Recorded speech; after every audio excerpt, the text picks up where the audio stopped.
A warm welcome to your Barbados Today Evening News Update for Monday, September 6th. A relatively good performance is how Education Minister Santia Bradshaw sums up the results of this year's Barbados Secondary School Entrance Examination. Of the 3,336 students who wrote the exam, just over 95% or 3,173 students were allocated to secondary schools.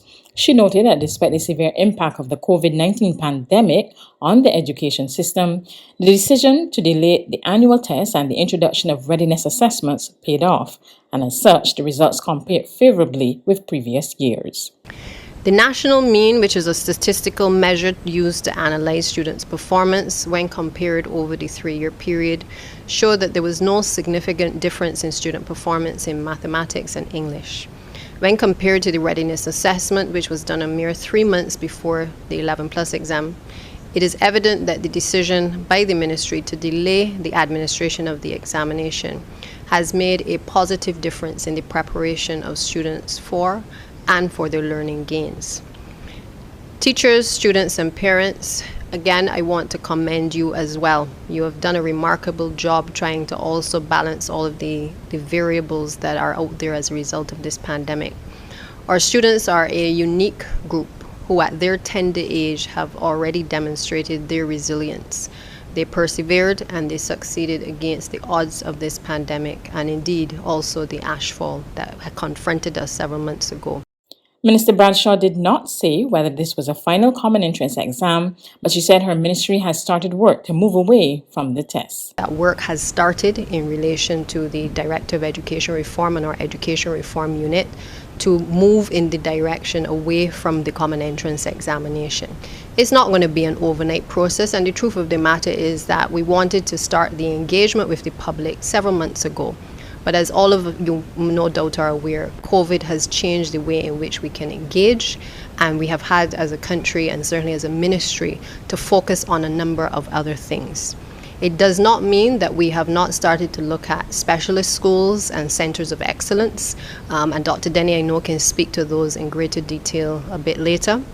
It doesn't mean that we have not started to revise aspects of the curriculum. We have started to look at things like the history curriculum. There's a team that is working even on the music curriculum as well, and other aspects of the curriculum are being addressed.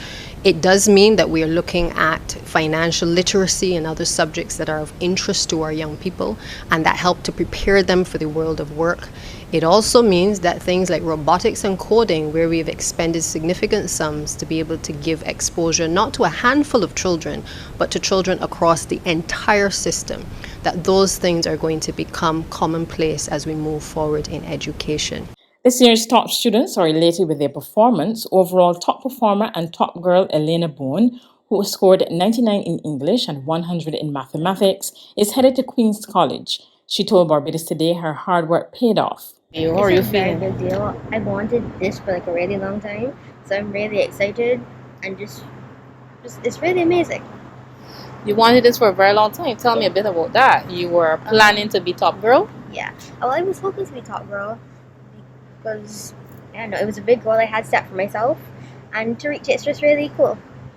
So you're speaking about to reach it is really cool. What did you have to do to get here? So I had to put in a lot of work, and it was hard because of COVID. And online school was really difficult, and it was hard not seeing your friends because sometimes being with your friends encourages you, but I don't know, I think I motivated myself a lot and I worked really hard.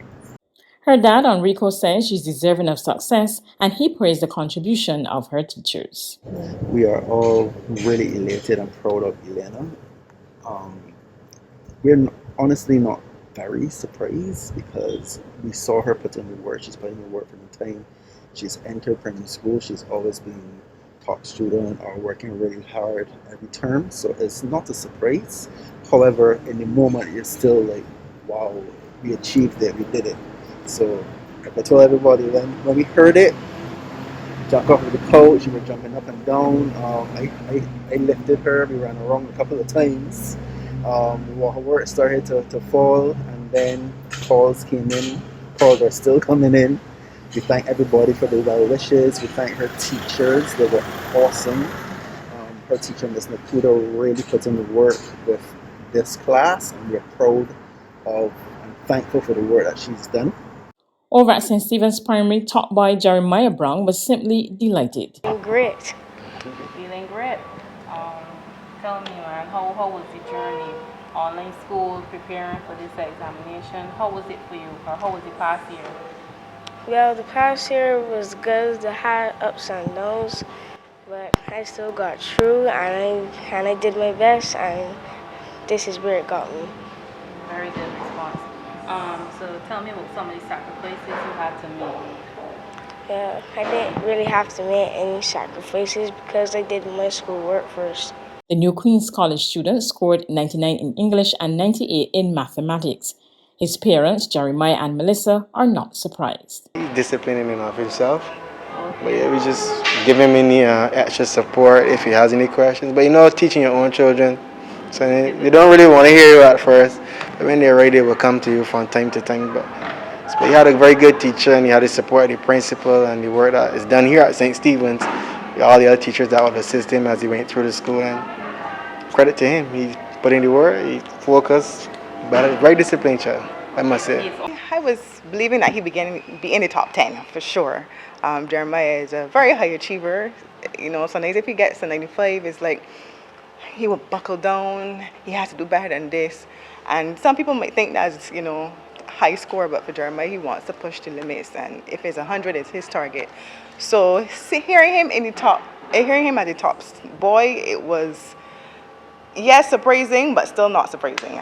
Meanwhile, the Chief Education Officer, Dr. Ramona Archer Bradshaw, says the new school year, which starts online on September 20, won't be business as usual. She urged teachers to start with diagnostic tests to ensure students have a full understanding of what they're being taught. I encourage you even more to employ assessment for learning. It will not only be about teaching the content, but we will focus on teaching the student, ensuring that the student understands. We understand also that the teachers cannot just teach in a vacuum, or they just can't teach with the information that they have collected in the 2 weeks. As such, the Ministry of Education will provide pertinent information on each child to the secondary schools. We will do this by means of student profiles. We will also send reports to the secondary schools so that teachers can have a better understanding of the deficits of our children. In other developments, there continues to be a steady rise in coronavirus infections. The island recorded 68 new cases, 28 males and 40 females, tested positive from 1,118 tests conducted on Sunday by the Best of Santos Public Health Laboratory. The new positives include 61 persons who are 18 years old and over, and 7 who are under the age of 18. There are currently 546 people in isolation. Barbados has recorded 5,417 confirmed cases of the virus overall, and there have been 51 deaths. Under the National Vaccination Program, 115,606 people have received first doses of the COVID-19 vaccines, while 95,444 persons, that's 35.2% of the population, are now fully vaccinated. There's regional and international news after this short break.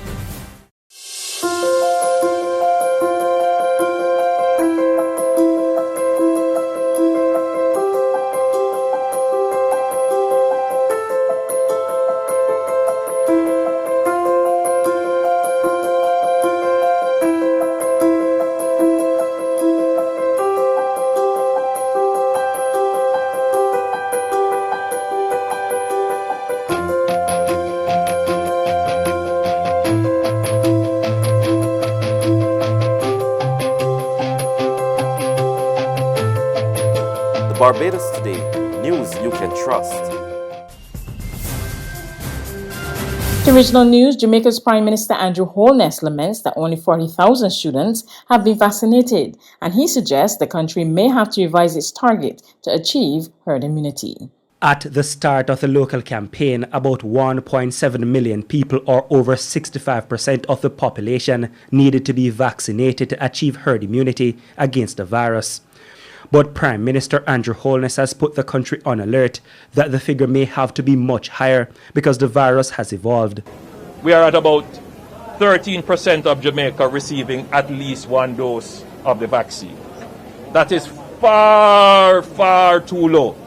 We are not at a point where the vaccination is having an impact on transmission, and we are way from the 65% needed to attain herd immunity. And with the new Delta strain, it might be that the 65% isn't enough. We may have to go even higher. The Prime Minister addressed the matter during the St. Thomas leg of his COVID-19 vaccine community tour. He also used the occasion to express his displeasure with the vaccine uptake among students. Mr. Holness reasoned that some parents were not entertaining the opinions of their children regarding the vaccine. So the last statistics I saw was somewhere in the region of about 30,000. There would probably be about 40,000 now. I'm not pleased with that. I think we can have more children vaccinated. And my personal view is that there are more children who want to get vaccinated, but parents are standing in their way. Now, we can't interfere with the rights of parents over their children, but what we can do is continue the encouragement of parents to get their children vaccinated.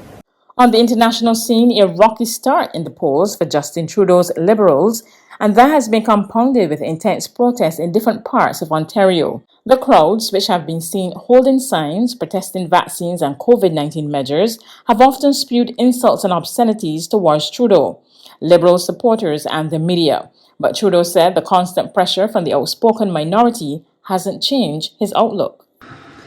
I can't back down from standing up for Canadians. I won't back down from standing up for Canadians. And I know that our Liberal candidates and Liberal supporters across the country are made more determined in seeing just how stark the choices are in this election.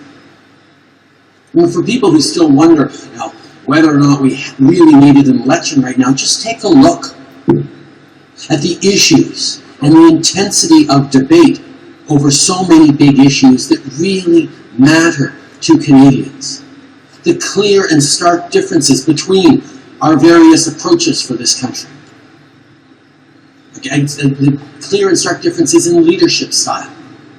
And yes, there is a small fringe element in this country that is angry, that doesn't believe in science, that is lashing out with racist, misogynistic attacks. But Canadians, the vast majority of Canadians, are not represented by them.